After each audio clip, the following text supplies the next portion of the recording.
Fingers crossed for that 90% effective vaccine they talked about today.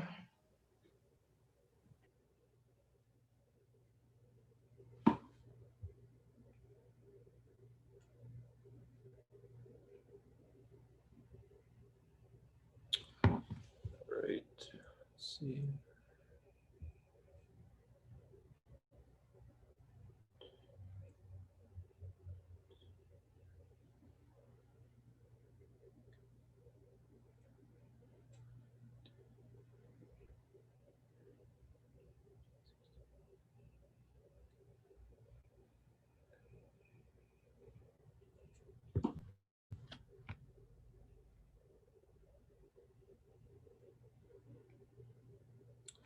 All right, so far I'm counting 19 senators, so I'll give them a few more minutes.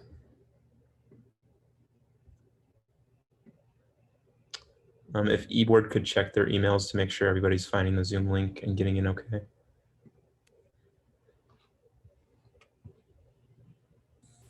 I know Isis will be here shortly. I just got off of a call with her.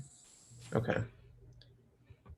Is it admin that's running late, or is it just Isis? It's just Isis, but she will be here very soon.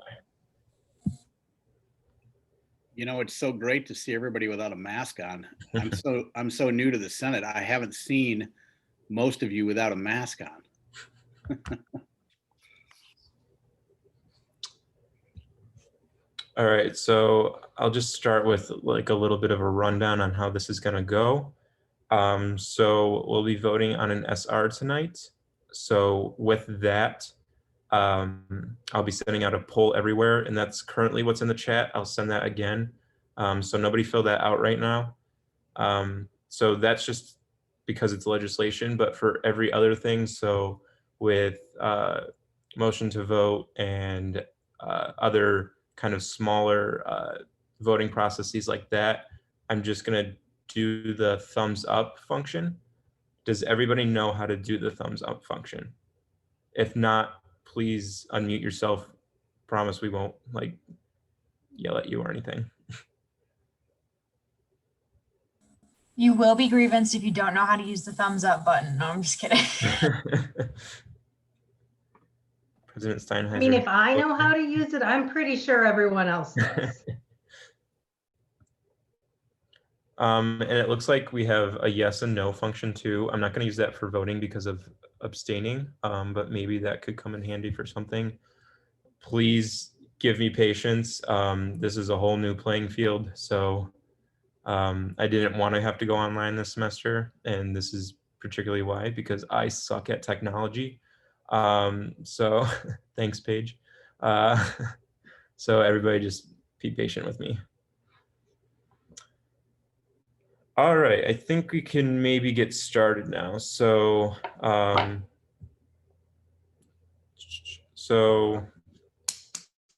formally call this meeting to order at 8:32. Secretary Messesny is going to take roll by just looking at you all, so you don't have to unmute. Now I want to introduce Dr. Atchison, who is on Faculty Senate. She is coming here to talk with you guys about the Faculty Senate's response to the SR we'll be voting on tonight, SR 004, about finals and other ways that we can help students and faculty out on campus. So Dr. Atchison, you can take it away. Thank you. And thanks to you and Caitlin for letting me come talk to you guys tonight. So your exec sent your SR to our exec, and our exec asked me to come up with a response. And they asked me to do that because if you remember last semester, you remember the new SU policy and you remember the new incomplete policy? That was me. So I spearheaded that effort. So that's why they asked me to work with you guys. So I talked to Caitlin late last week about this, and I wanted to come visit with you guys today so you could ask me questions, because some of I think what I'm going to say is probably not going to be surprising, but is probably not exactly what you want to hear. So it's going to look like I'm not looking at you. I can never figure out where to look anyway, but I'm going to go through your SR and tell you some of the things that we can and can't do. and kind of what I'm planning for the resolution I'm currently writing that will go to Faculty Senate Exec Wednesday, and then with whatever edits they add to that will eventually go to Faculty Senate at our meeting on November 17th. But that is the other thing, or sorry, November 18th. That is the other thing. Our next meeting is the last day of classes. So there's some timing issues here as well. I would love to, well, I think you guys have made a lot of really good points here. And the changes that you talk about in the SR haven't just overwhelmed you, right? They've overwhelmed most of campus, including your faculty. And yes, unreasonable stress is an accurate term. Whomever came up with that, you are not wrong.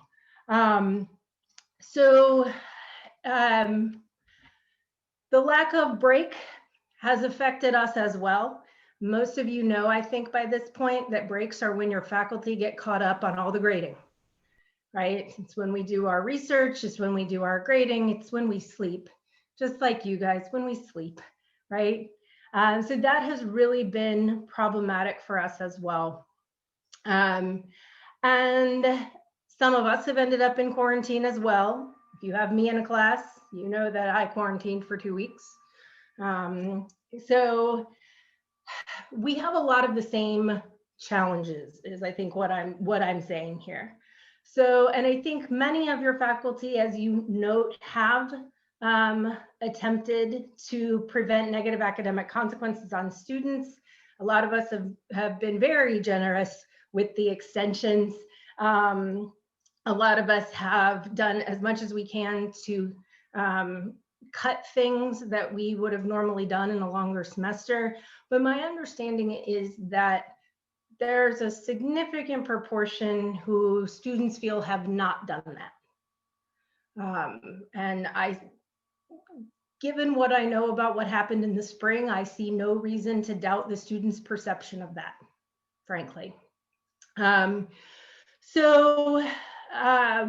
of the challenges, though, for Faculty Senate and for administration, and those of you who know me, know I'm usually not super positive on administration, but one of the challenges for Faculty Senate and for administration is called academic freedom. And it's what prevents administration or even state and local governments from telling us what we can and cannot do in our classrooms. So it's what prevents them from dictating our curriculum, but it also means that there are a lot of things that go along with classrooms that cannot be dictated to faculty. There are certain things that can, but a lot of times policies that I might want or you might want, the university cannot put into place because of academic freedom. And one of those things is to tell faculty, you have to cut X, Y, and Z.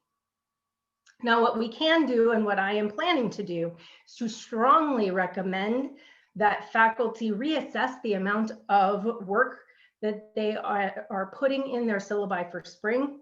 But again, our meeting is not till the 18th, so there's not a lot I can do at this point about getting them to cut things at this point. I will be strongly recommending that people reevaluate their syllabi for spring to ensure that the workload is commensurate with a 13.5-ish week semester that contains very little in the way of breaks. I know we will have a break around Easter, but it'll be a pretty compressed break as well. And if anybody has questions, feel free to interrupt, throw stuff in the chat. All of the senators here who know me know that that's absolutely fine. It will not hurt my feelings at all. All right. So another thing that I am going to, so having gone through most of your preambulatory clauses, the biggest whereas that I can do absolutely nothing about this semester is the SU. Now, I am very happy to tackle that for spring I did, when I put in the initial proposal last semester, I did ask for it to cover this semester and was resoundingly voted down. But I think people really didn't have a good understanding of what was going to happen this semester. And I think people, in many ways, all of us had high hopes that it would be more normal. And it hasn't been by any stretch of any imagination. And so I think that's why I got voted down last time, but I think other faculty will be much more amenable to it after having experienced this semester. So I've talked to Faculty Senate Chair, Professor Gobert, and he agrees that we can pursue a policy similar to the one that I did in the spring for this coming spring in terms of SUs. Now, one of the things that you guys did ask is for it to go till the end, to allow it up to the last day of the semester. And the reason that that did not get implemented last spring is because the registrar's office simply cannot do it. There's not enough time frame for the turnaround. They need 2 weeks. So it wasn't because they don't love you. It's because if they don't have a little bit more of a buffer than the last day of classes, then it does not make its way through our, God bless it, antiquated system. So, and because most of what they have to do there is completely manual. So there's nothing automated that they can do. It's all student by student, class by class. Yes, hang on one second. Can you hang on to that question? Because I'm going to get there. I'm going to do my best for you. So, all right. And because I think that's very true. I think just like students, some faculty are better positioned to weather this storm than others. Some are not as vulnerable to the challenges caused by COVID as others. And some tend to think that if it's fine for them, it's fine for everyone else. I don't know if you're seeing that in the student body as well. But so I think. I'm so sorry. I just wanted to talk on that point a little bit. I know you said that, all professors are going through the same struggles we are. And I think that's true to an extent. Obviously, we're all experiencing COVID and we can't really do anything about that. But I do think that there are some things that professors can do that students can't. We're paying for this experience and they're being paid. Not only that, they have authority over what they can assign and what they cannot assign. Students don't. And I'm going to get there, Jolie. I promise. Okay. I think that's just but I'm going to tell you now what you may not realize is that all of your professors took a pay cut and took on additional work this semester. So we're doing a lot more work for far less pay. So yes, I see your point. I absolutely see your point, and you're not wrong. But we are not all as well positioned as you might think. I am fortunate in that I already have tenure. So those of you who have a class with me this semester know that I already moved my classes fully online in response to the outbreak on campus. If you have intro IR with me, I cut the last assignment, right? But I have tenure. And it would be very difficult for the university to do much to punish me for violating what is currently a policy. And the policy says that I'm not allowed to move my class online fully because it's not supposed to be a fully online class. So that is one that untenured faculty in particular are very scared to try to override. Whereas I'm like, there's literally 2 weeks left in the semester. What are they going to do to me? Right. So we all have varying levels of power in this system. But I'm getting there. So part of what I'm putting in my resolution is a strong recommendation on that front. Okay, so in your let it be resolved, first thing, put in a guideline recommendation or policy to faculty that taking finals that weigh under a certain percentage of a student's grade be optional. So I can't tell them to do this, but I can strongly recommend that they consider holistic grading to do things like drop lowest quiz scores, drop low homework assignments, or if you missed a homework, drop that one. I can also recommend that if a student already has an A, make the final optional, right? Some of you have had classes with me where you've already seen me do that and it wasn't COVID. So these are all things that definitely I can encourage faculty to do, to look at it more holistically. Your second one is the one where you're really not going to like what I have to say. So allow students to take their final exams at any point during the final exam period, not just during their assigned class time, unless the final exam is lab, clinical, or mandatory synchronous exam that would be impossible to complete asynchronously. That one is just logistically impossible. I have 90 students. I know, hang on. I'm getting there, Allison, right? But I want you to understand why that first one is just logistically impossible. I have 90 students. There are physically not enough hours for me to give all of my students finals at different points of time within that period. It's just not doable. And we have faculty of far more students than I do. So that one is challenging. What I am strongly recommending is that unless it is, to use your words, lab, clinical, or other mandatory in-person exams that could not be done online, I am strongly recommending that faculty allow students to take finals synchronously online at their own request. So if you would like to, I'm recommending that if you would like to take your final online, unless it's one of the exceptions that you guys listed, that faculty allow you to do that. That's really the best I can do for you. And part of that's the academic freedom. And I will be reminding faculty at Faculty Senate that we have an honor code. If what they're concerned about is cheating, we have an honor code for a reason. So if they don't trust that, then we have a bigger problem. So I will be reminding them on that, right?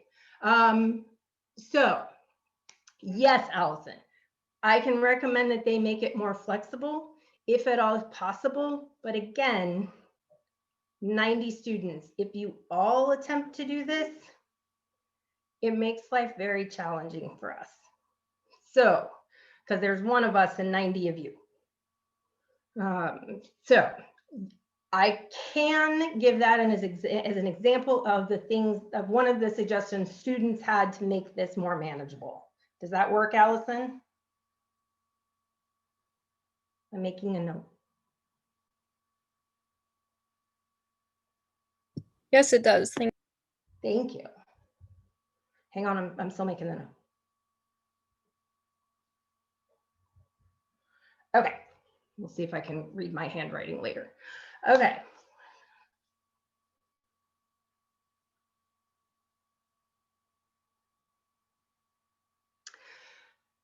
So I can see your point, is it Francesco or Francesco? It's Francesco. Francesco. Thank All you. right, so I see your point. It takes far more effort for us to do online classes. I am putting in twice the work that I normally put in, and I normally put in a lot of hours anyway. It takes far more work for us to do online classes. There's also a massive amount of infrastructure that has to be in place for online classes to occur. And so it's not just a matter of, well, we're online. It should be less. Well, if you say that, well, so if you say that online should be, you should be compensated for that, well, so should I. And if they compensated me fairly for the amount of work I'm doing, I could pay off my student loans. So basically, I see your point. The logistics of online learning are very expensive. And the workload is insanely more. Hi, sorry for interrupting, Amy. But following on what you just said, I think that also some students are like having the same trouble, because online is much difficult than in person. Like people, for example, I just tune out. I just don't pay attention anymore, and that ends up being me having more workload because I have to teach myself, right? So I think both like teachers and students are like suffering from the same thing. Like there's also there's However, you're choosing not to pay attention. That's what Oh, you what did you said. I don't. And I get it. It's much Okay. harder to be engaged, and some Yeah. faculty are doing better at that, and some faculty aren't. But at the end of the day, the material is there, and the professor is trying to give it to you. I guess I don't really see that argument. Obviously, things are online and it's more difficult, but we're all learning, we're all dealing with stuff online. So, I mean, when I just don't see that as an argument for Which one is not an argument, Jolie? um Mine? well, yeah, like that professors are being paid less to do more work. I mean, we're paying. No, that wasn't an argument for or against anything. I'm just telling you that when you talk about us having power, we have a different level of power than you think. And for example, there's nothing that the administration is going to listen to me on having to do with fees or tuition. I have zero input on that, right? Your faculty have zero input on that. Yeah. My point about that though was not that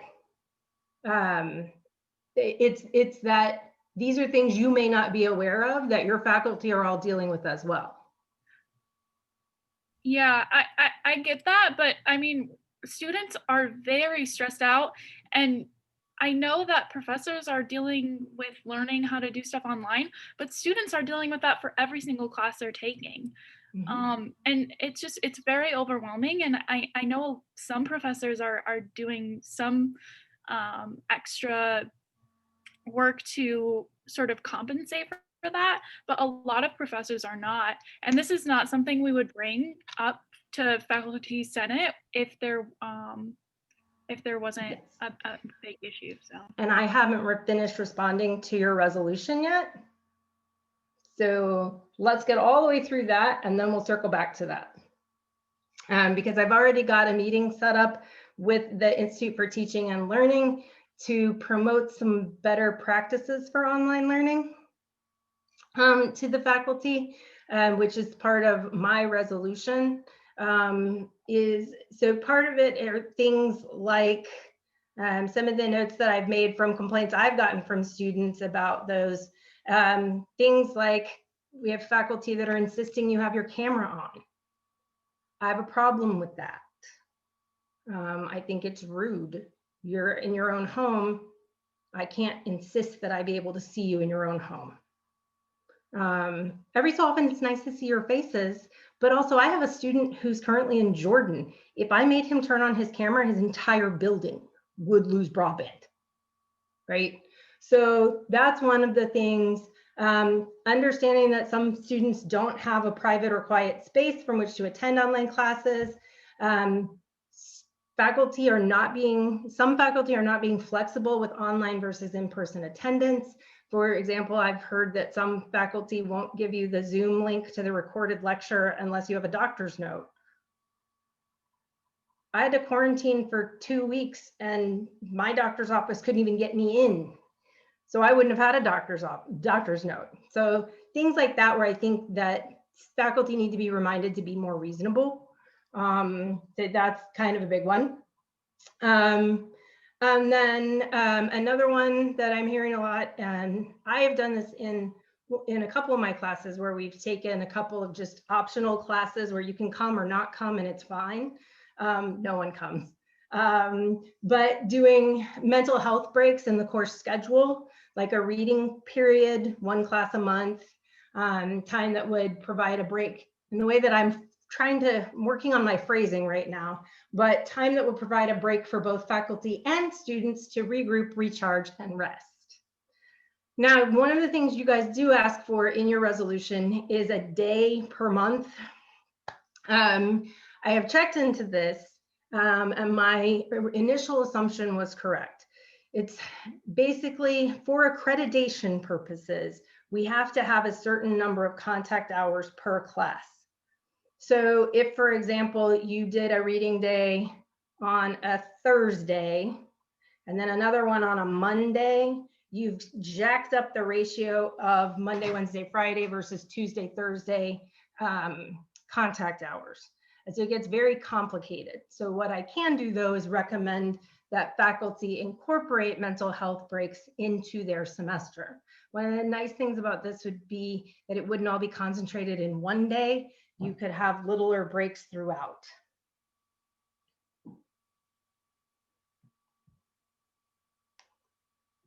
All right.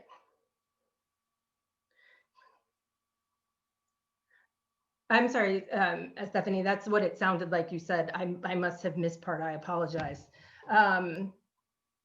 And they're different delivery for everyone, right? We're like, I struggle with the online format because since I can't see your faces, I have no idea if you understand what I'm saying or not.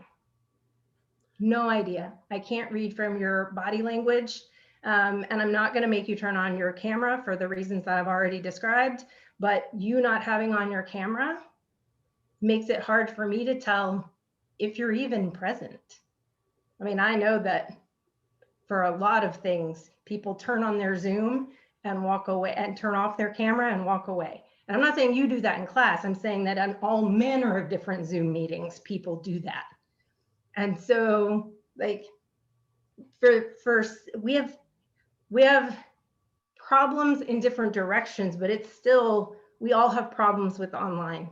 And some of us are doing our very best and others are just trying to make it through the semester. So, all right. Dr. Atchison, Gwyneth had a question above Stephanie's. All right. I think, Gwyneth, that's a great question. I don't know. I think there are most of the members of Faculty Senate will be fairly receptive. The question is when you get deeper into the faculty, just like with students, faculty who are less engaged, right? You guys are faculty or student senators. You've been involved with student government. You're very active on campus. And we all know somebody who has zero interest in what's going on campus. They just come, do their classes and leave. And there are some faculty that are like that as well. So part of it is a matter of impressing upon faculty the importance of this. Part of it is how deans communicate to their faculty. And with the SU and I extensions that we did in the spring, the deans were pretty good about communicating that.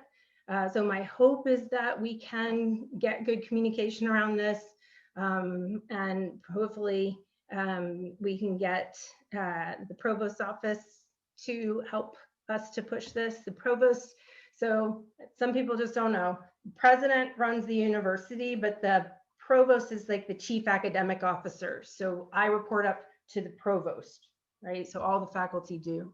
So getting the provost office to help push the message will also be good. I plan to get this out once exec approves it and says, yes, we can put it on the agenda.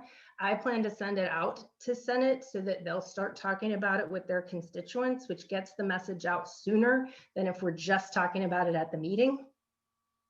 So trying to get it, because if we can get them thinking about this sooner rather than later, even if we haven't voted on it, then it puts the thought in their heads. Because my bet is that some of you will tell, like, Ben is my advisee. We've been working together a couple of years now. He knows I'm not going to yell at him if he's telling me stuff that he feels like I need to know about what's going on campus. So my bet is that some of you have a faculty relationship like that, where you are telling a faculty member things that are going on. But my bet is that the ones who are being least flexible are not the ones that you're open to speaking with. Am I right? I have some faces in my head, right? of people that I would be concerned about speaking with as well if I were a student. So, so Gwyneth, I think it's a great question, and I'm going to do my very, very, very best to ensure that we get this message out as far and as wide as we possibly can. All right. Thank you. Well, so Bryce, it would be, it would be 2 weeks before the end of the semester would be where it would be extended to if we get the same policy as we got for SU last semester. So that would extend it much further into the semester. So it would be 2 weeks before the last day of classes. Did that help? Yes, thank you. Also, hi. Hi. All right.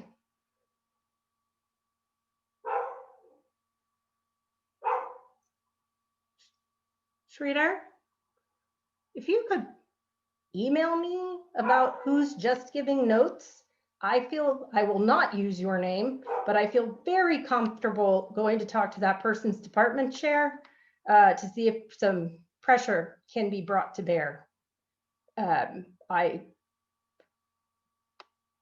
Wow. I've heard some horror stories this semester. I had not heard that one. So yes, if you could send me a note, if you feel comfortable doing so, about the notes thing, I would be happy to talk to that person's department chair without using your name at all, I promise. Sure, thank you. Yes. Are there any other questions or concerns for Dr. Atchison? Yeah, I just wanted to ask really quick, Professor Atchison. Do you feel that all of the faculty know and understand the resources available to them? For example, when you say professors are really burdened by the amount of grading they're doing, do they know that Blackboard can automatically grade all of their students' assignments for them? Well, it can't. Like, I don't do anything that's multiple choice hardly. So it can't grade any of my stuff.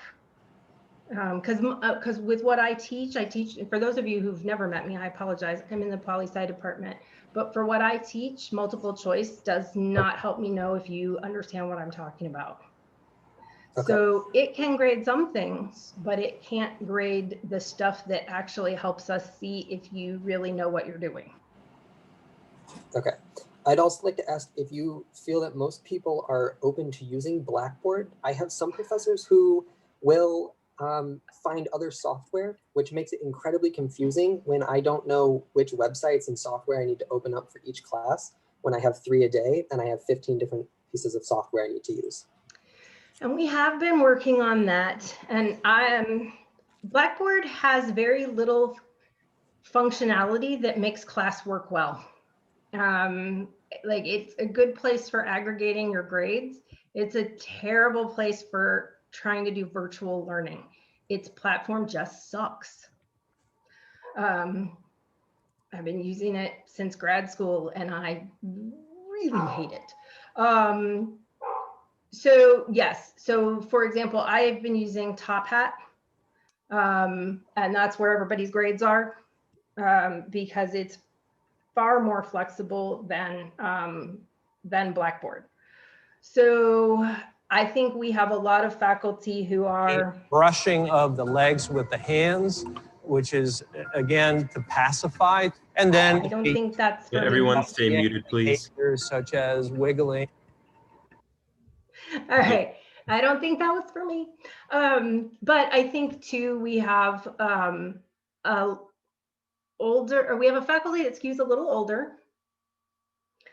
Old people are bad with technology. And certain technologies work better for certain classes than others. So what works well for me may not work well for someone else. I know the Google Suite does lots of things, and it is much more user-friendly, but it still doesn't do a lot of the pedagogical things that would be helpful. So I know a lot of faculty have been using Google to get you to drop assignments there. The Institute for Teaching and Learning has been trying to streamline to a standard set of technologies like Blackboard, Perusall, Top Hat, in the hopes that we can mitigate some of this confusion.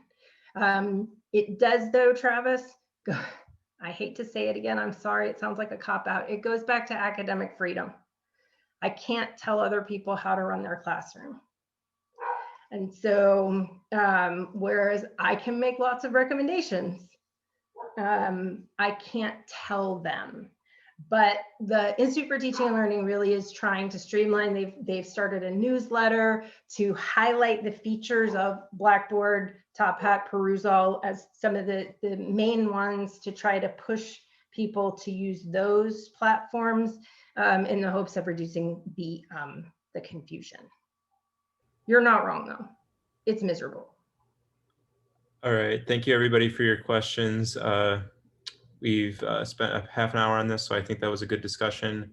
If you have any other questions or concerns for Dr. Atchison, please send those my way or Caitlin's way, and we can send those over to Dr. Atchison and she can respond. So thank you again, Dr. Atchison, for coming here and spending some time and discussing this with our students. I think this is beneficial both on our part and the faculty's part, hopefully. Wow. So thank you again. I know I did not make everyone happy, but you know, I'm always honest. So, all right, but yes, I'm happy to chat with any of you. If you need to chat one-on-one, I'm happy to do that. Just let me know. All right. Take care, everyone. Be safe, be well. Thank you. All right.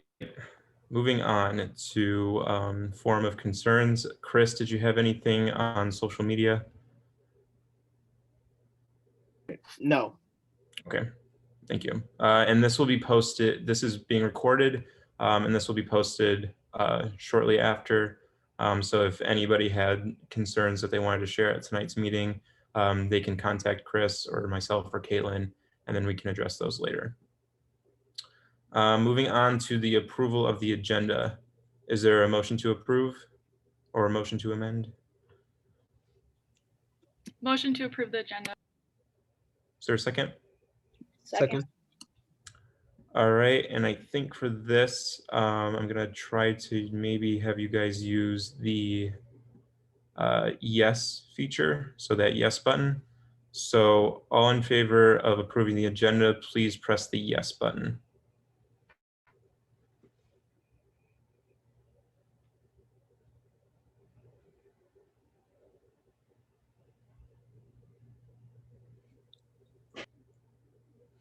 If you click participants, it should show up there if you guys are having trouble. Thank you, Ben. Yeah. And all of the functions that we'll be using tonight are in that participants thing. I'll give everybody a couple more seconds. Again, a motion to approve the agenda. All right, everybody approved. So moving on. Senators reports. Are there any senators reports for tonight? If you have any, please just unmute yourself. Yes, I have not so much as a report, but just kind of an overarching sense of what many freshmen have told me. So I have been in contact with, of course, some of my constituents, and they've been telling me, I've been telling them that, you know, we're working on, like, we have this SR going, SR004, FA20, and I've told them about that. And they're like, oh, yes, that's great. That's amazing. But many students have told me that they fear that it's great that we are going for changes that will take effect next semester and affect next semester's sort of, I guess, plot, if you will. But a lot of students are concerned that the changes that they're concerned that there won't be any changes for this semester, basically. And they fear that we are kind of being like stiff-armed into just taking an L, if you will, on this semester. And it doesn't really feel like we are being regarded as equivalent, just as students. So yeah, with that, end report. Thank you, Senator Raimondi. Are there any other senators' reports? Going once, going twice. All right, seeing none, moving on to advisors reports. Is there advisors reports? Oh, Ryan, okay. Moving on to officers reports. President Steinheiser. All right, everybody, that was a fun 30 minutes. So that's what I'm going to start my report out with today. I didn't plan on discussing this because I thought we maybe would get a clear picture of what's going on with that SR, but I did have a really productive meeting with Dr. Atchison on Friday. For those of you who don't know Dr. Atchison, she is one of my favorite professors. She's very blunt, very straightforward. I was unhappy with the way that she was addressing some of the senators. And I understand I was getting text messages from some of you like what's going on. And that's understandable. I will say that I wasn't exactly happy with how that went. So I put in the agenda essentially what I got from Dr. A when I had a discussion with her. And from what I took from that meeting, we had a win. Like that was a win on our part, because if you go from the bottom up, we're going to have SU next semester, which it's just physically impossible to do this semester because of scheduling. The Faculty Senate resolution is going to state that 16 weeks worth of coursework cannot be covered in 13.5 weeks. That's not something that Dr. A mentioned, but having that in an official piece of legislation from Faculty Senate will be incredibly influential, not only next semester, but this semester when professors holistically consider the grades of their classes at the end of the semester and say, did I just try to cram 16 weeks of material into 13.5 weeks and now I'm trying to grade my students' assignments and their grades are lower than usual? That idea is going to be in their head, so it will have an impact on this semester. Additionally, the Faculty Senate resolution is going to recommend that students have the option to take finals online. That's huge. They're going to suggest to professors that they make these actions in class. Like, yes, there's academic freedom. Yes, there's academic independence. But if your legislative body on campus is telling you to do something and they're supposed to represent you, then faculty members, this means something to faculty members. So that's another win. And it's also recommending that professors consider optional finals, which is not even something that I thought was going to be on the table. So while none of those recommendations are necessarily set in stone, they're there and professors are going to be exposed to them, and there's legitimacy behind those ideas that expands broader than Student Senate, which is a win on our behalf. Like Dr. A said, finals at any period of time, just logistically that wouldn't work for them. They wanted us to add a preambulatory clause. I've talked about this in eBoard. They wanted us to add a preambulatory clause about how we understand that faculty are also having a difficult time right now. She also asked that we include one in the constituency report. I said no. But this is entirely up to you guys, obviously. And no one in executive board chose to make this amendment. So when this is on the floor, you guys can add a clause that says, like, we recognize what faculty are going through as well. But by no means are you required to do this. Basically, all that does is it shows Faculty Senate that we are also viewing this issue holistically and not only from the perspective of the students, but we understand that everyone has been disadvantaged, despite the fact that I personally believe, like most of you, students have been the most disadvantaged throughout this entire crisis. And then, like Dr. A said, the reading days aren't going to be possible unless there's an adjustment to the university academic calendar. That's why we have Provost Gilman on here, because he's the one who would make that decision. That's just not a Faculty Senate decision. So that's something that's going to have to be dealt with through a different administrator. But yeah, I'm really sorry about the confusion. The discussion kind of got steered off course there, and I'm sorry if anybody felt as though they were being attacked or anything like that. But does anybody have any questions about the faculty SR tonight?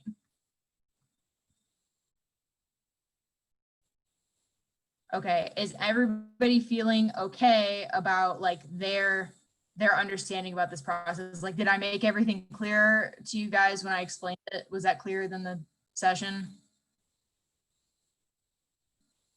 Okay, I'm seeing nodding heads. That's good to hear. Yeah, please let me know if you have any other questions, and I'll be working with Faculty Senate as their resolution passes. Dr. A also did not mention that their resolution is going to say, we support the Student Senate resolution, and it's going to have ours attached. So even if certain parts of their resolution don't match up completely with ours, when faculty senators see the faculty senate resolution, they'll also have access to our document if we choose to pass it. So that's very helpful as well. All right, the only other thing that is on my report, Rick is working on the dashboard. So we have a layout that's really nice. He just emailed Ben and I a picture. It's gonna be most likely in a pyramid, which is kind of nice with the total, with the active case numbers at the top and then other information down below. So we're gonna be working with him on that. And I'm really hoping that he's gonna be able to present that at the end of the semester to Student Senate. Does anybody have any questions about COVID-19 dashboard stuff? Here, I'm gonna try to share my screen to show you guys the pyramid. The pyramid, yeah. Yeah, so for the numbers, those are just fillers.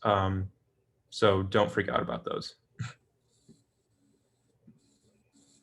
Can everybody see that? Okay. So hopefully this is what will be rolling out tomorrow. Hopefully tomorrow. I don't know if it's gonna roll out tomorrow because tomorrow's Tuesday. The update. That's what Rick said. Gonna leave it there. Yeah. But yeah, so that's what we're looking at for that right now. We're making progress, which is good. All right, with that and report. Thanks, guys. All right, thank you, President Steinheiser. Moving on to my report. Let's see here. All right, so again, everything's gonna be online for the next 2 weeks. So I spoke with eBoard today, so just all committee chairs should be moving all of their committee meetings online. You should still keep up with your committee meetings, just make sure those are online. All senators should be doing their office hours either online or engaging with students on social media. We're just trying to limit as much senator to student contact as possible. So just try not to like be in the SOS or the Senate office as much. Yeah, just we're going to be online this week and we're going to be online next week. And that moves into my next thing is we were deciding on what to do for November 23rd, whether we're going to be online or in person. But there's another option on the table now, whether we're just going to do that at all. So back when we were making this decision to do November 23rd, this is 2 or 3 weeks ago, we weren't sure whether or not there was going to be a lot of agenda topics to go over. So with the condensed semester, we wanted to be sure that we had enough time to go over everything that we wanted to do this semester. So now I'm going to ask, are there any senators that are planning on bringing up any SRs or agenda topics that we may need more than just next week's meeting to go over? If so, please unmute. Okay, well, that is helpful. Stay tuned. I will let you know what we're going to be doing for November 23rd. We may just have next week's meeting be the last meeting of the semester, and we'll have the VP sworn in then. It's mainly the timeline for selecting the VP is what's determining whether or not we're going to have that 23rd meeting or not, seeing that we have no other agenda topics. So we'll see what we'll do there. If you have done so already and want to, there is the Q2 constituency report. Secretary Missessany sent it out again today. I sent it Friday. We hope to have all of you guys sign it, but please do not feel pressured to. I will be sending this out tomorrow to the college deans, as well as President Erwin Knott, and hopefully that the college deans will be sending this out to the department chairs and their faculty as well. So this can go along with our SR and just students are struggling right now. And then transition documents. So please do not fret about this now. I know this semester sucks and it's very busy for everyone, but just keep in mind if you are a committee chair or on a committee and will be taking control of it next semester, please just make sure that you are doing a transition document if there is not already one for your committee.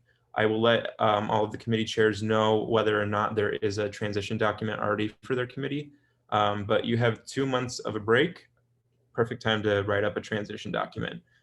So I'll be letting every committee chair know about that soon, whether or not that we need to have a transition document. maybe if you guys want, we could do constituency transition documents too, so that future senators can know better of what to do. That's also a possibility. So if you want to write that, just let me know. Are there any questions for me about anything? Yeah, I have a question. Mhm. So you talked about how you want us to do like office hours over Zoom. How do we advertise that to our constituents, or how do we let them know that's what we're going to be doing? Yeah, so you can let PRC Grimpy know, and then he can get that out on our social medias, and then you can do that as well on your social medias if you feel comfortable doing that. Just any way that you're making yourself available and limiting your contact so that you're safe and the other students are safe, it works. I know this is a weird time. Office hours are meant for a non-pandemic world. So any way that you can get in contact with your constituents and they can grieve their concerns or issues with you, it works. So Thank you. yeah. Are there any other questions? All right, so just expect to be online again next week, and I will let you know what we're doing for the 23rd. All right, moving on to Parliamentarian LeGrand.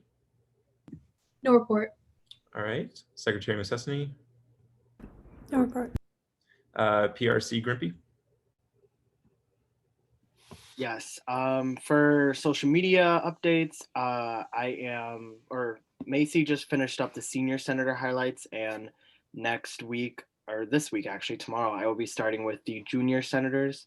And also, I forgot to put this in my report for the executive committee meeting, but I will be starting to put together documents for the Instagram town halls.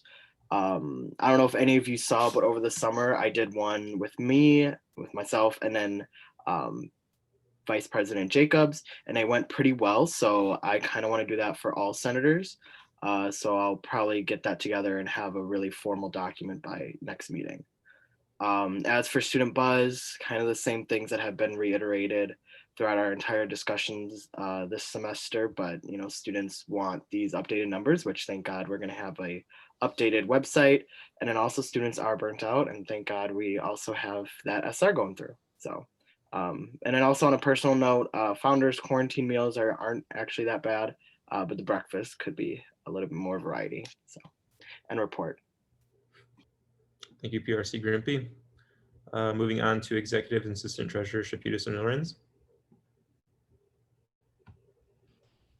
We are just asking student orgs to turn in stipend requests and any encumbrance requests that they want paid by the end of the semester by next Monday, the 16th. That's it. All right, thank you guys.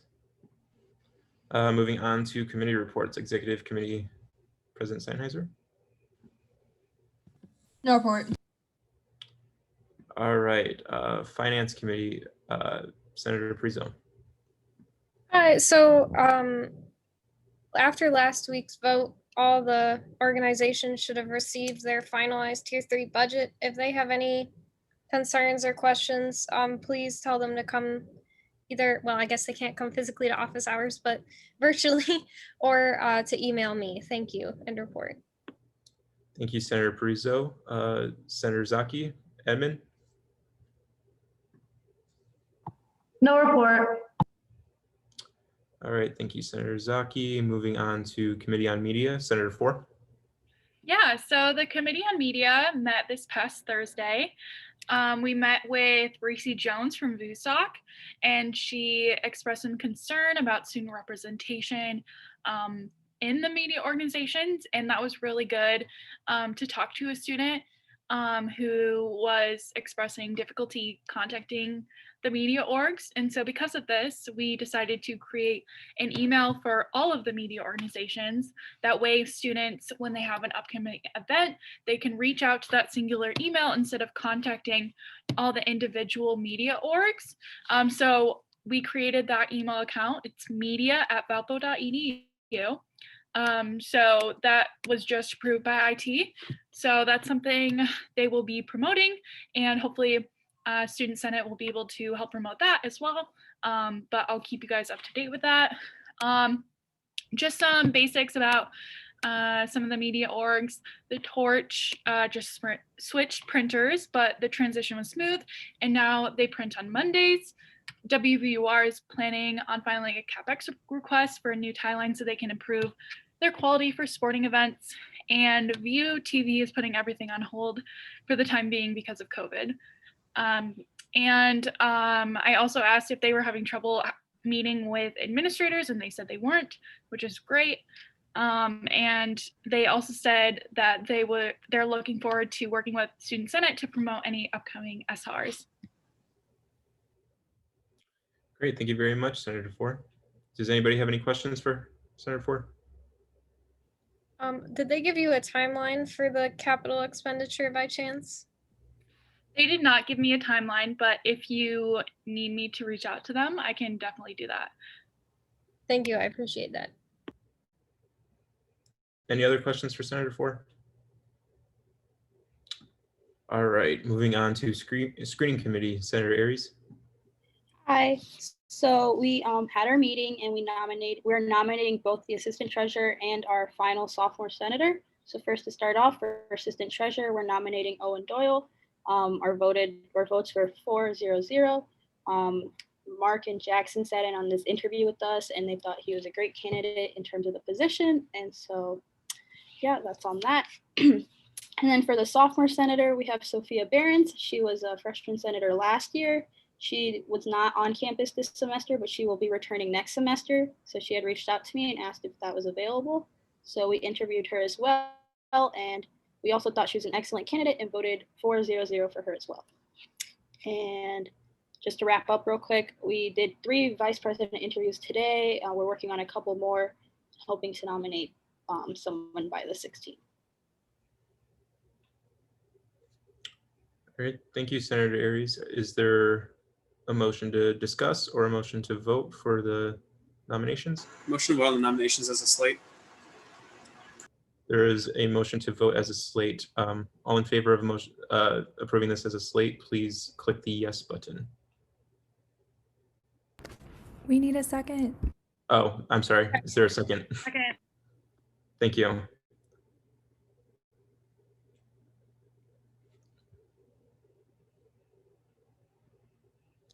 Again, if you are approving this as a slate, please click the yes button. It is in the participants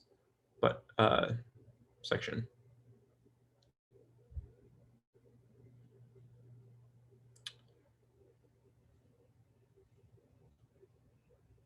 Oh,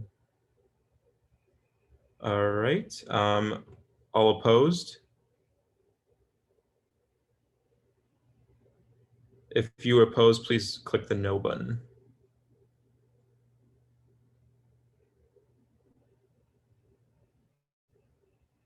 Okay, and any abstentions, click the no button.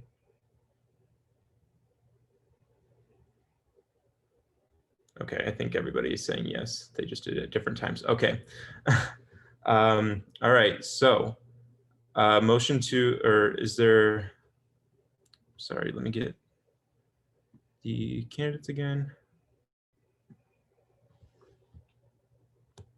All right, so there is a motion to approve this as a slate. Motion to approve Senator Doyle for assistant treasurer and Sophia Behrens as sophomore senator. Please click the yes button.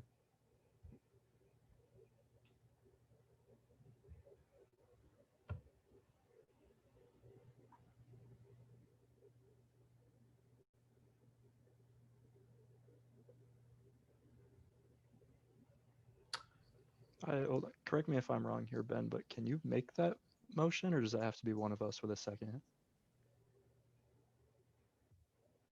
I'm sorry, did I do something wrong? Okay, so there was a motion. Yes, thank you for correcting me, Ian. So there was a motion to approve this as a slate. Is there a motion to approve Senator Doyle for assistant treasurer and Sophia Behrens as sophomore senator? Thank you. Motion to vote on the slate that we just approved. Is there a second? Second. Second. All right, thank you. Please click the yes button again. Thank you, Senator Chenoweth.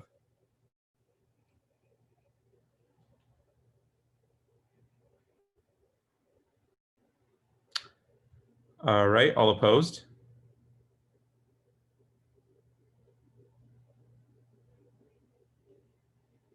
And any abstentions? Click the no button. All right, the slate passes 24-01. So congratulations, Senator Doyle, for your new position. You'll be sworn in on our last meeting, whatever day that will be. All right, thank you, Senator Arias. Is that all? Yep, that's all I have. All right, thank you. Does anybody have any questions for the remaining timeline for applicants and candidates? All right. Moving on to Committee on Residents, Senator Burns. No report. All right, thank you. Moving on to Dining Services, Senator Robinson. Yeah, just a couple things. For next semester, Lee informed me that there would be greater options for international food selection starting in the spring. And then with the Duahili event canceled this weekend, the foods that were planned to be offered at that event will be offered in Founders this week. And there will be more to come on social media from Dining on that, so be on the lookout. Also next semester, there will be a greater selection of pasta and snackable items for students. And then we will, as the Dining Committee, will not be meeting any longer this semester. So if you do have any pressing concerns before we go on break, feel free to shoot me an email and report. All right, thank you, Senator Robinson. Moving I on. have a question for Senator Robinson. Yeah. So did you say it was the event Diwali? Correct. Okay, thank you.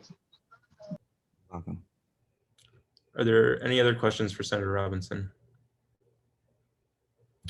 All right, moving on to Diversity and Inclusion, Senator Reynolds. All I have to say is that I sent out a little poll to my committee asking them if they want to move our last meeting for the year, or the semester, I guess, to the 12th instead of the 19th because of finals and whatnot. They said sure. So that will be through Zoom. And I'm going to invite the president of NSBE, JT Mack, to talk about his Black Excellence initiative and to just give us an input on that and shed some light into kind of just what he's envisioning, and just to see if no, I can help, or even the orgs or our advisor can help with that. All right, thank you, Senator Reynolds. Is there any questions for Senator Reynolds? All right, moving on to discretionary funds. Senator Hosema. Just a reminder that all applications for discretionary funds, grant applications are due next week, Monday, for this semester. So, end report. Great. Thank you, Senator Hosema. Moving on to presidential report, Executive Secretary Missessny. No report, just waiting on some people, Ben, to send me their reports. End report. I will get that in when I can. All right, moving on to new business. We have SR004 and SR005. I will share my screen for SR004. And do the sponsors want to present? Is there a motion to discuss after they present? Yeah, so if I can, there's just a couple things that I would want to go over with the SR before there's a motion to discuss on the floor or before we vote. Of course, go ahead. So I think for the preambulatory clauses that Ben has on the screen right now, I'm not really going to go into too much depth with it, although I would recommend that everybody check out the two sources that we put into it, just to kind of put more of an official,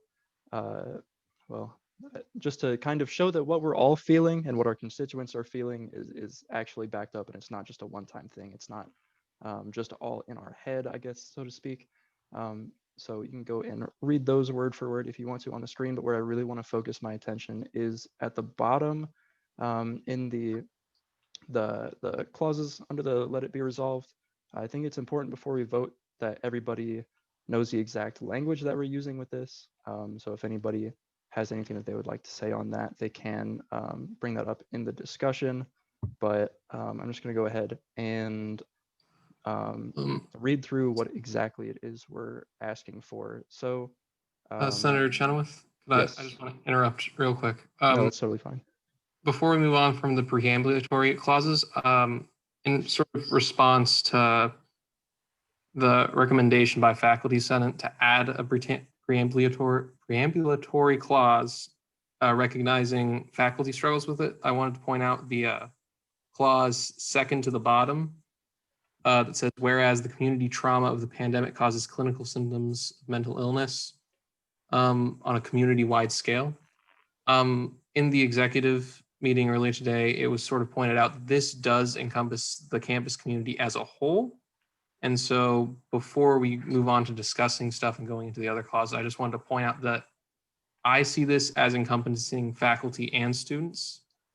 And as I think we should keep that in mind as we deliberate on whether or not to go forward with the faculty recommendation and adding another one specifically for faculty.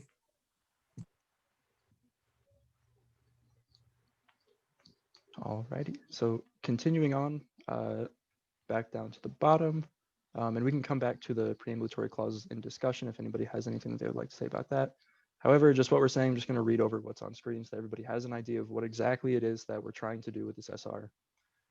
For the fall 2020 and spring 2021 semester, this is under item list number 1. We're asking to instill a guideline, recommendations, or policy to faculty that taking finals that weigh under a certain percentage of a student's grade be optional. Allow students to take their final exams at any point during the final exam period. That's November 20th to 24th. Not just during their assigned exam time, unless the final exam is a lab, clinical, or other mandatory synchronous exam that would be impossible to complete asynchronously, and or allow for the option of taking final exams online at the student's request, unless the final exam is a lab, clinical, or other mandatory in-person exam that would be impossible to complete online. That's something that Dr. Atchison touched on a lot when she was talking earlier in the meeting.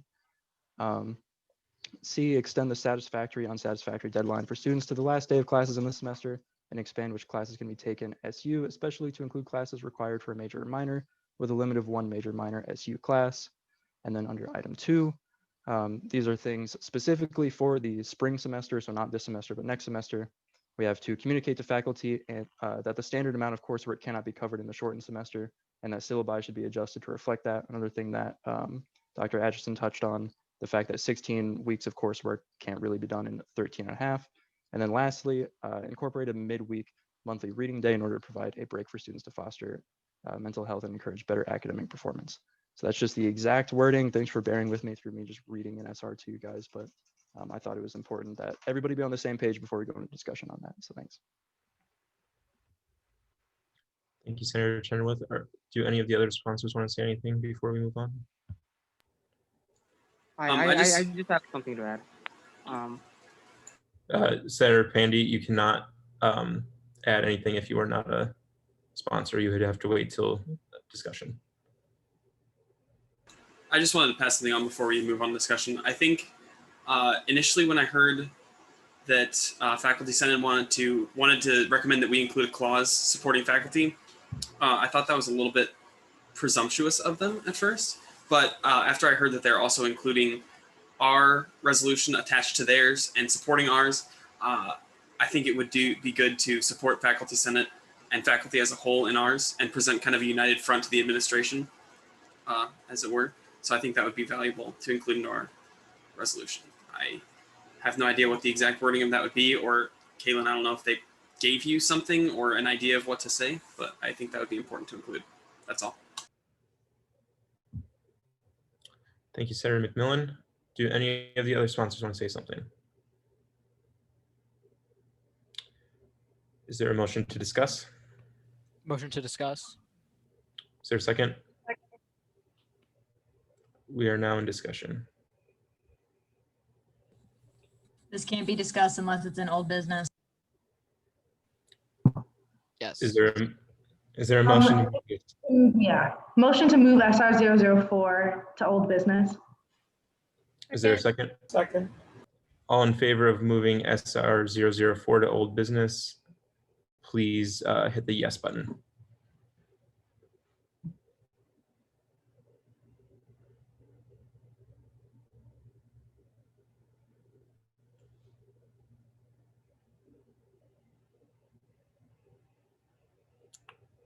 All right, all opposed? Any abstentions?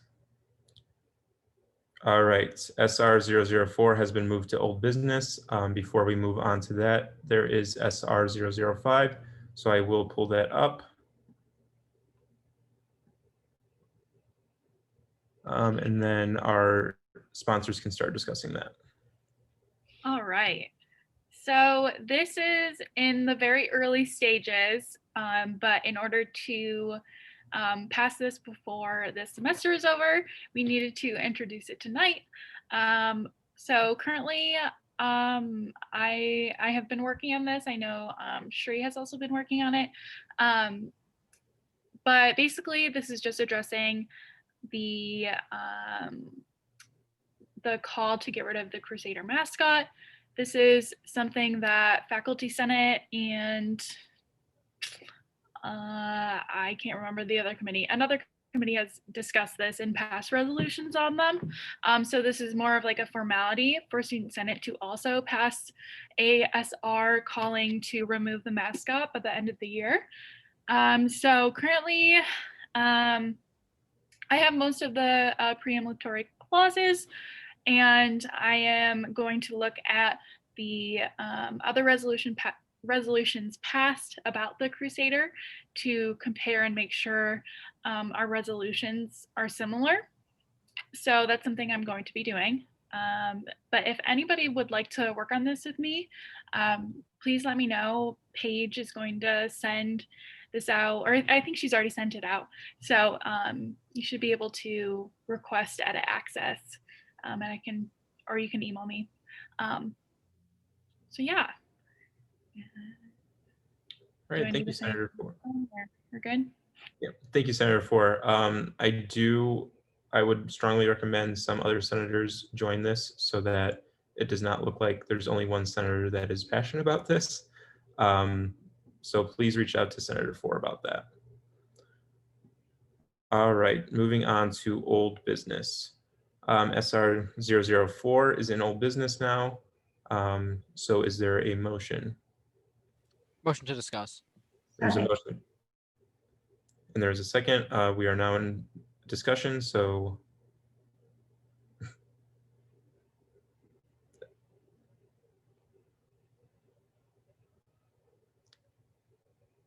Are there any senators that are wanting to discuss? I wanted to discuss about the SR 004.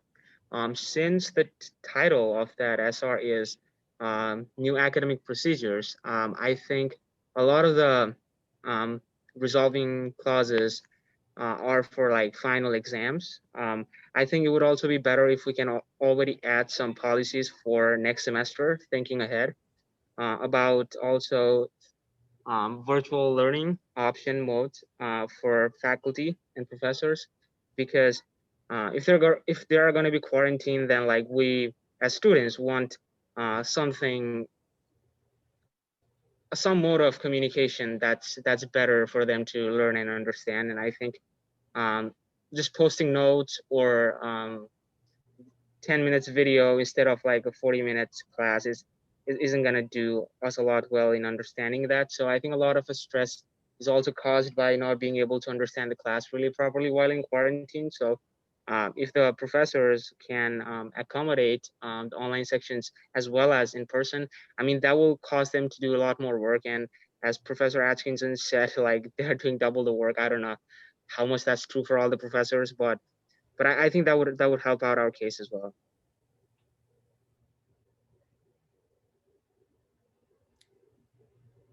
We are still in discussion. Yeah, I have a question for the writers of this SR. So in your Let It Be Resolved, number 1A, you say to instill a guideline, recommendation, or policy to faculty that taking finals that weigh under a certain percentage of a student's grade be optional. Do you have an idea of the percentage that you're looking for? I think that's just like kind of unspecific, and seeing what Dr. Atkinson said, I think specificity is really important for this SR. So did you have a percentage in mind, or why did you not include one in that area?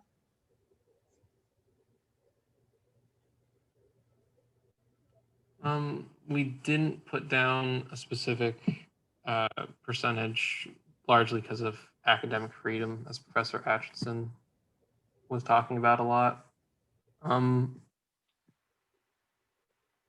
If they're, yeah, I'm not sure what a good university-wide percentage would really look like. And so, and as Professor Atchison pointed out, faculty would be free to reject it. And so we thought it better to give them flexibility in interpreting it so that maybe we could, so that it would maybe appeal to them more.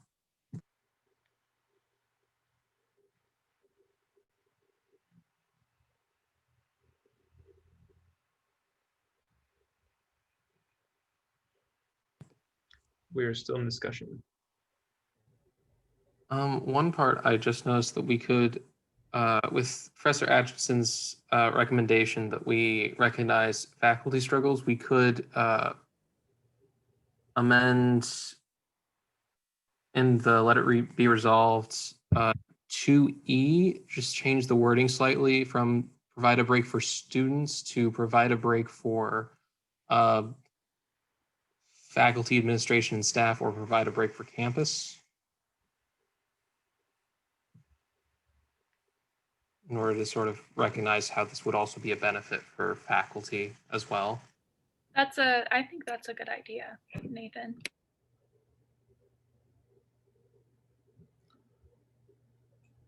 All right, Senator Robb is recommending an amendment. If there is an amendment, now that this is an old business, there has to be a motion to amend.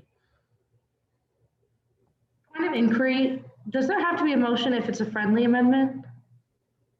I believe a friendly amendment just has to be accepted by the sponsor. Does the senator who proposed the amendment want to propose it as a friendly amendment so we don't have to vote on it? Propose it as a friendly amendment. Since I'm one of the sponsors, can I just approve it, or? Yes, you can accept it yourself. I'll just accept it myself then. Yeah, I'm also gonna agree to that one, so we can get that change done.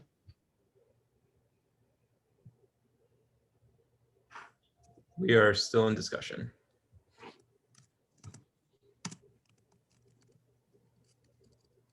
I know I mentioned this earlier when Dr. Atchison was speaking to us, but I've had one professor going back to the point about finals being taken in any time period, like throughout the 20th to the 24th. I've had professors who have done it where they give you more flexibility. You still take the final on the same day, but you can take it anytime within, let's say, like a 5-hour, 6-hour time period. So it gives not as much flexibility as I guess we were originally asking for, but at least some flexibility.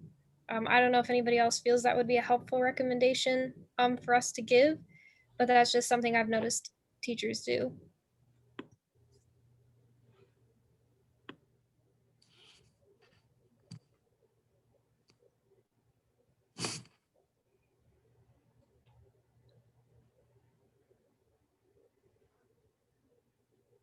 We are still in discussion. Hi guys. I was wondering if you could include maybe like a friendly amendment of maybe every teacher can because some people have classes in person and they don't offer online. So if someone is in quarantine, then they lose all the time that is in person. So maybe teachers can offer, if they're offering in person, they could offer also a link that they could go online as well. So that could make it easier for people in quarantine. I don't know. So as far as I'm aware right now, professors have to offer a Zoom or some other alternative way to access the classes to individuals who are in quarantine. I think that's why Professor Atchison had the response that she did when that was brought up in the chat. I believe right now professors already have to do that. Like that's already a rule that they have to do. So I think that's more of an enforcement thing and contacting the people that need or to know about that so that I can just go ahead and get changed. I don't really know if it would necessarily belong in the SR in that case, unless I'm wrong, which I could be. Yeah, sure. I'm not entirely sure either. That's why I was like wondering. I was also wondering on the let it be resolved 2D that the syllabus should be adjusted to reflect the coursework. On top of that, can we also maybe add like getting students' responses maybe quarterly or at the mid-semester to know like has it been helpful? What are the things that's been helpful? What are the things that they feel, or just like the concerns and questions that maybe kind of a survey like for each class that the professors can do to like better know what the students are feeling. Just an idea.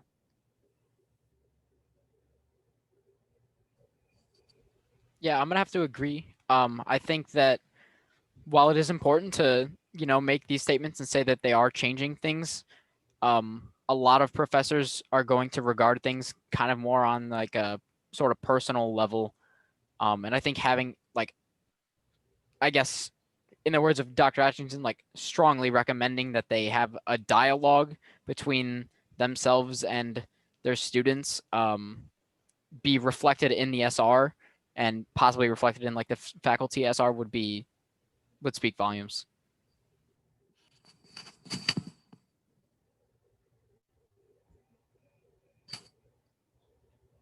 Are there motions? We need motions to amend in order to actually change things, right? There has to be a motion to amend unless it's a friendly amendment.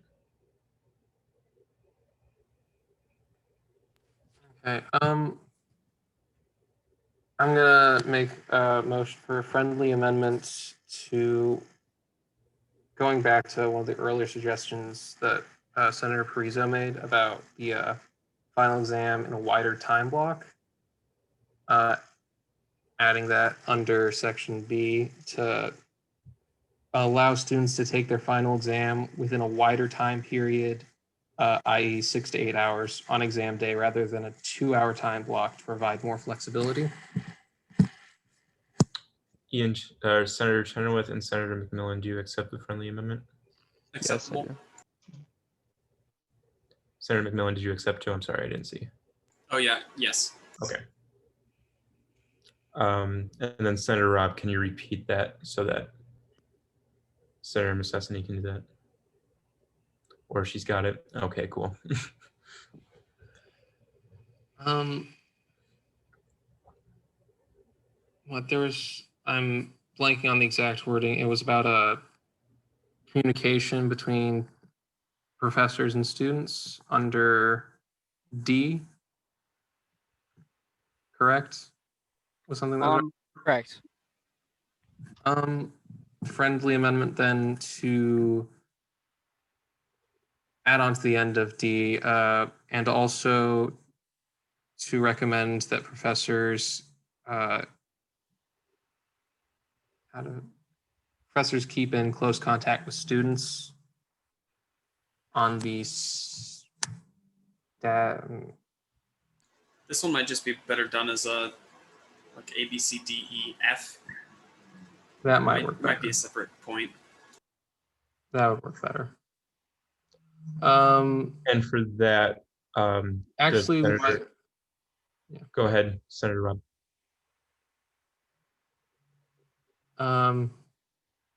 No, never mind. So for this friendly amendment, does Senator McMillan and Senator Chenoweth accept? Accept. What is the exact wording that we decided on, or have we decided on one yet? Not really. I'm spitballing a bit. In essence, to establish a dialogue between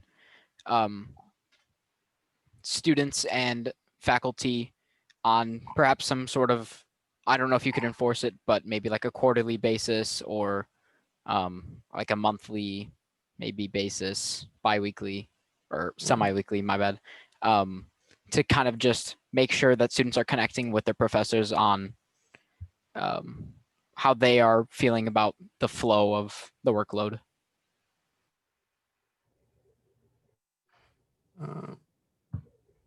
And they can do it through multiple methods, maybe like surveys or emails or any technology they can use, so that they have a specific idea on like what they can use to do that. I'd like to add to that and ask about the possibility of doing a course evaluation after 2 weeks in addition to the end of the semester. Do we know if that's something that we can do, have the university-wide send out course evaluations? Or ask at least? Maybe like quarterly? I think that after 2 weeks is a good time to find out if this class is running correctly or if it's going to be beneficial to your education or not. I think that it would be great to recommend that we have the option to give the anonymous surveys that course evaluations let us do. And that I think also course evaluations would be more effective then, because at the end of the semester, if you don't care if it was a bad class, it doesn't matter anyways because it's done. But if it's in the middle semester and it might actually make a difference, or you can tell your professor while you still want that change made, that would be more effective.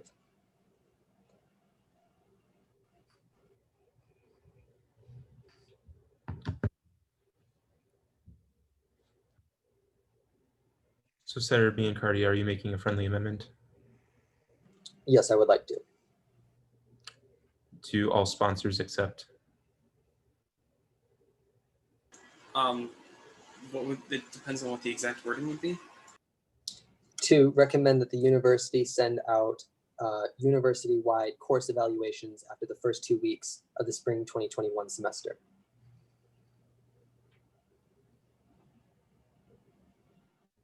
I think, at least in my personal opinion, in order to keep the SR as concise and to the point as we can, I'm going to err on the side of, if it's not something that's going to be absolutely necessary in this one, probably not including it in this, just because we don't want exactly what we want to be lost in translation, basically, because we want to be really concise to the point with the few things that we think that we know we want. And I think that should be it. Just clear, concise, short, and right to the point. I would also agree with that. This has more impact the shorter it is. Senator Zaki, we are in discussion, so you may speak. Thanks. I don't know how to unraise my hand, so that's just going to be like that, I think.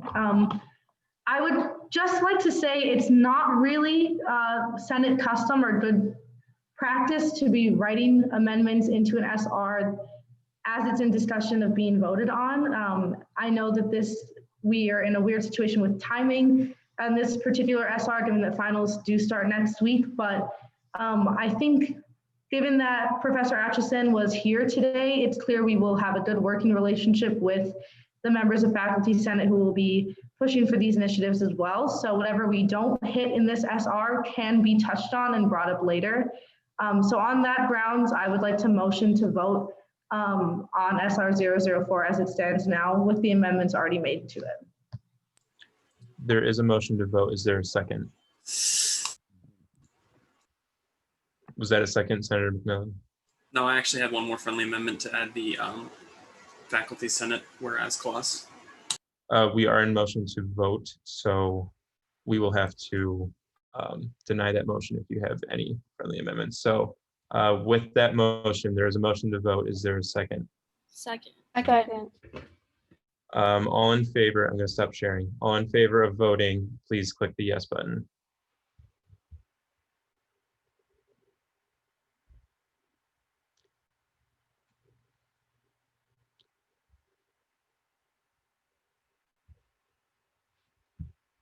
All opposed? We have an opposed, so we move back into discussion. Do we need to do motion to discuss before moving back? Nope, we move back into discussion. I'd like to make a friendly amendment, just to add the clause, whereas the compressed semester has resulted in an unprecedented workload not only on students, but also on faculty and staff, and I've put it in the chat.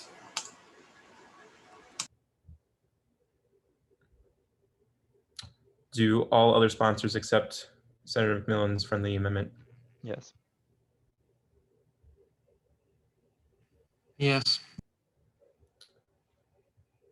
All right. Can somebody put that into the SR? I would now like to motion to vote. On Second. SR. So as soon as we can get this friendly amendment into the SR, then we can move on to I motion. did, you're good. Okay, That's good. cool. Thank you. All right. So Senator Zaki, is there a motion to vote? Yeah, Okay. motion. Second. Second. There is a second. All in favor of approving, or all in favor of voting, please click the yes button.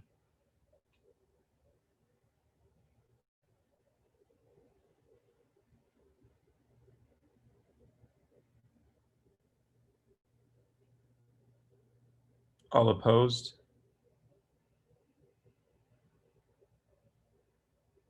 Any abstentions? Everyone did not vote, so I'm going to ask again. All in favor of voting, please click the yes button. It is in the participants section.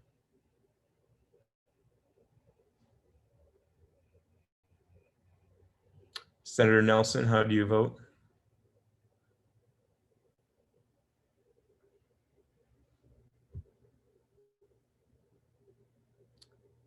Senator Nelson?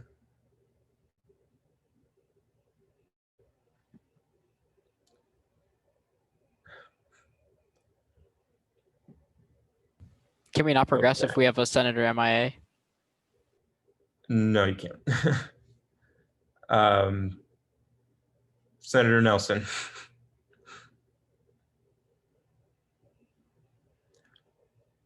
Okay, we'll just assume that she is absent now. So all opposed? Any abstentions?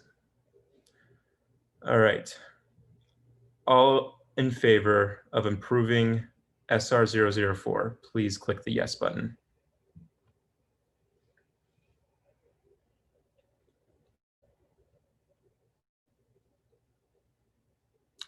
All opposed?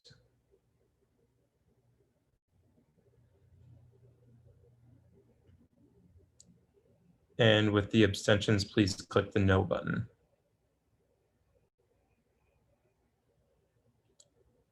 Two senators did not vote, so I'm going to ask again. All in favor of approving SR 004, please click the yes button.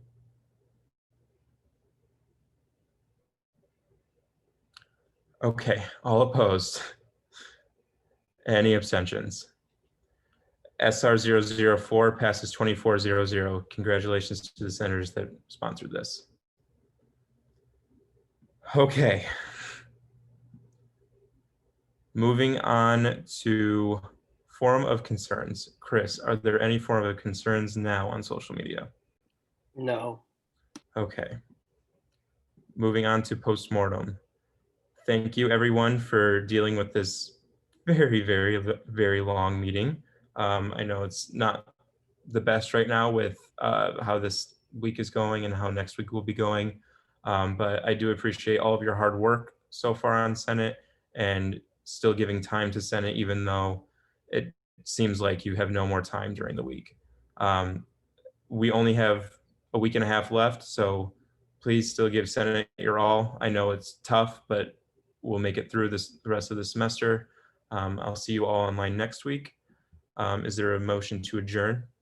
Motion to adjourn. Second. Second. All in favor of adjourning, please click the yes button.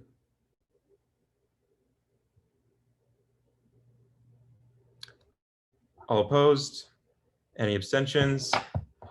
I call this meeting to an end at 10:04 p.m. Thank you all for